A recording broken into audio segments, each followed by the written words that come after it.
I want quick meals where there's like a little stovetop action and then I am done. That's why I love making this katsu chicken with kachumbari. Time to make some chicken.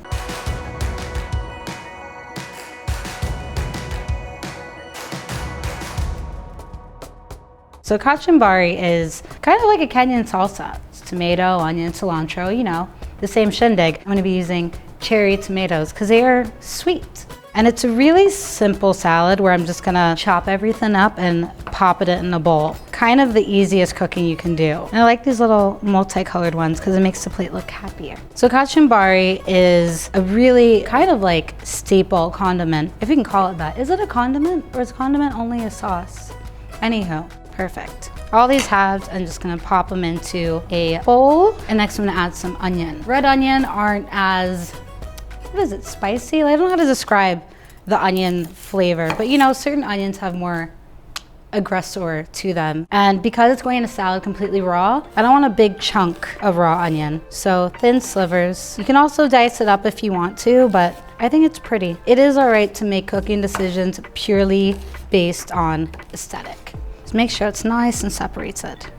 So colorful. So I have tomato, onion in here, and now for my herbage. Cilantro, also known as coriander, depending on what continent, is most common and also one of my favorite herbs in the world. And just take a nice handful of it. Doesn't have to be perfectly measured. Just rip it. Show it who's boss. And just roughly chop. I don't want to finely mince it. With these soft herbs, the more you cut it, they kind of bruise up. So by cutting it, you just want it to be more bite-sized and it'll help release those aromas and you'll smell it immediately. And in that goes too. And now for the heat. Now this is where you use your personal discretion.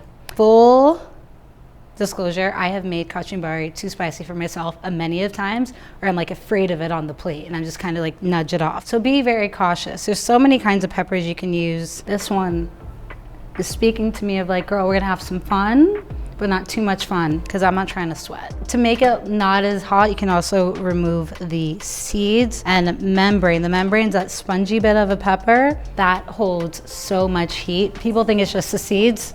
And in that goes. Nice. This is very rainbow. This is like all the food colors in one bowl. I like low-key want to know what I'm in for before I actually commit to it. I mean, the only way to know how hot your chili is by. Okay, at first it hit me. This is like out of 10, this is giving me a 3, which is, I can handle a 3. And then I'm gonna season and flavor it. Plenty of salt goes in, and also some lime juice. So there's no dressing, there's no fat, there's no oil. It's just lime juice and some salt. So it's gonna kind of like lightly pickle, especially the longer we leave it. Little hack I learned from my friend Rie. If you just get you some tongs and squeeze, haha, you get more juice out. More than your hands alone can do. You can already see the lime juice turning those purple red onions into pink ones, which is also very pretty. And just give it a little taste just to make sure there's enough lime.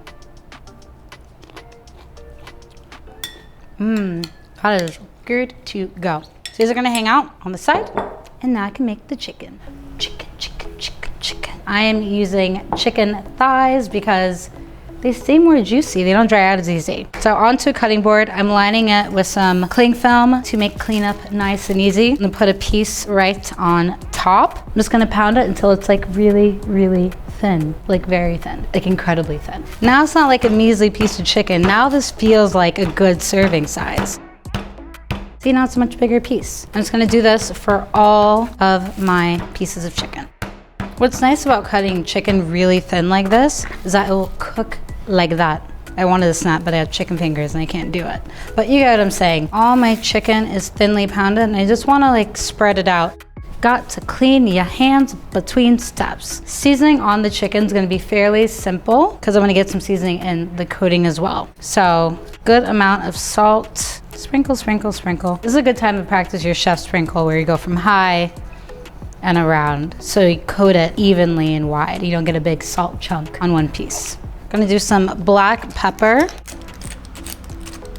And same on the other side. I find fork is easiest to turn for this because you can flip your chicken, keep your hands nice and clean. So when you go reaching for your spices and herbs, you're not getting chicken juice all over your kitchen. That is every African mom's nightmare. So into one of the bowls, I'm gonna crack a couple of eggs. I'm always so stingy with how I egg my coating. So I usually err on the lighter side. And if it needs another egg, I'll throw it in after. But I cannot stand having cracked too many eggs and then you do what? Throw it away? I'm also gonna add some chopped cilantro, coriander, and it'll help stick to the chicken. So like putting in the egg, because this is your liquid. This is your glue for all the seasoning. You just wanna do it until it's homogeneous, so no white streaks in there. And also a pinch of salt. If you season everything, everything will taste great. For my breadcrumbs, I'm using panko. Do you ever get afraid to like pull it back too hard and it's like explode on you? So I'm gonna start out with like a cup and a half of the panko. Just approximate, no need to measure. And to that, I'm gonna add in more spices. So I'm gonna be using 2 types of seeds, cumin and coriander. And just going for like whatever fits in the base of your palm. So about a tablespoon of each of the coriander and cumin. When using seeds or any kind of these spices, the general rule is toast them before cooking with them. But because this is going on the outside of our crumb coating, they're essentially gonna like fry in the oil. So you can skip that step because they will get toasted. And just give it a little mix.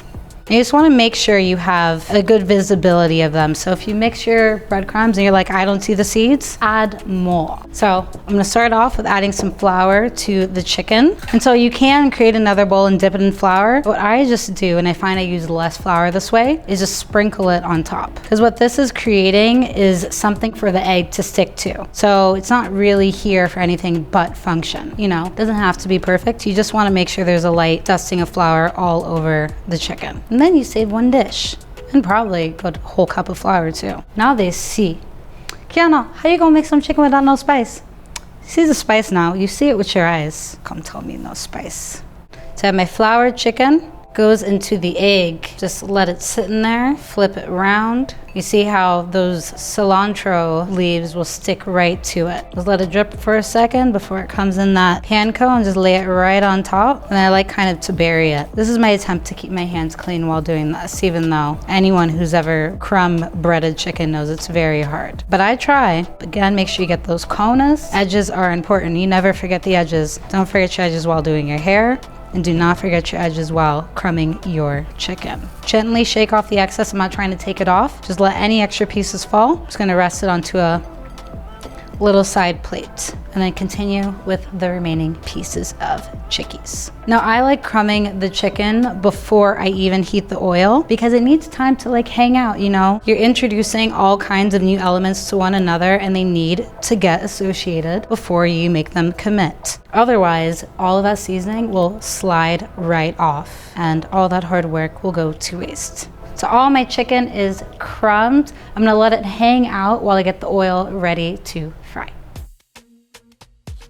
Time to fry. So probably can fry these 2 at a time. If you overcrowd the pan, you're keeping it from browning and you want a golden brown chicken. And you'll see because they sat in the fridge, nothing's barely falling off because it's stuck on there. Just gonna gently lower, and when you lower into heat, make sure you're putting it in away from your body. That way, if any oil splashes up, it won't get you in the face, it'll just get your wall and your wall can handle it.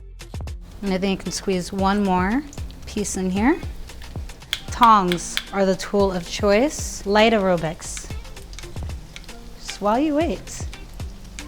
You don't wanna walk away. If you walk away, char. Entertain yourself while the chickie's happening. See? After 1.5 minutes, give it a little look-see. Make sure it's coming along. Oh yeah, come on. Usually the second side doesn't need as much time because it cooked through from the bottom. So maybe just another minute. Don't want to go too dark. It won't taste very good. So these are done. Just gonna put them on. Just have a cutting board lined with paper towel. Just pop them on there. Now time for the best part, the plating, because then you're one step closer to eating. Just take one piece of the chicken. I'm just gonna spoon either on top or on the side the kachumbari. And it provides like a nice contrast. And you have this like crunchy chicken and then a really fresh salad on the side. And then some avocado. Now, people don't know much about this, but avocado is huge in Kenya. Like I'm talking about, I have seen avocados the size of my face. And it's done. The coriander katsu chicky, ready for me to eat. Bite. I love the chicken so much. When the seeds get in that oil, all the flavors come out to play.